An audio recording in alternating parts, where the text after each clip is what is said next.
দুমাস পরে স্ত্রীকে ফিরে পেয়ে চোখে জল স্বামীর। এই দৃশ্য সিনেমা দৃশ্যকে হার মানাবে।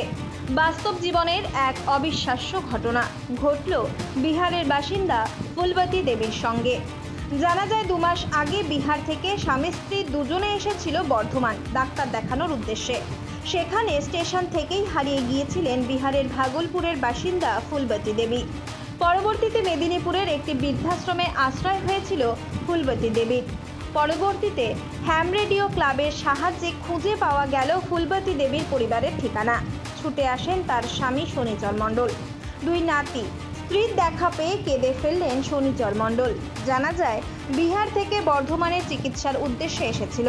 সেখানে এসে স্ত্রীকে হারিয়ে ফেলে স্বামী শনিচর মণ্ডল। ওয়েস্ট বেঙ্গল হ্যাম রেডিওর এক সদস্য জানায়, আমাদের সারা ভারতবর্ষে যত জায়গার সোর্স রয়েছে সেগুলিকে কাজে লাগিয়ে বিহারের ভাগলপুর থেকে এই বৃদ্ধার তথ্য পাই আমরা। ও শেষমেশ 2 মাস পর বৃদ্ধ স্বামী নিজের স্ত্রীকে খুঁজে পায়। সংবাদ মাধ্যমে যারা বন্ধু রয়েছেন ওনাদের থ্রু দিয়ে আমাদের কাছে খবর যায়। আমাদের সঙ্গে সঙ্গে যে মুহূর্তে খবর পাই আমরা ইনার কথা বুঝে আমরা যতটা ধরতে পেরেছি যে ভোজপুরি ভাষায় কথা বলছেন, কিন্তু আমরা বিহারের ভাগলপুর সাইড বা ওই বিহারের সারাউন্ডিংসে বেশি জোর দিই। কিন্তু সারা ভারতবর্ষের মানে যত জায়গায় আমাদের সোর্স রয়েছে আমরা সেই জায়গায় কাজে লাগাই।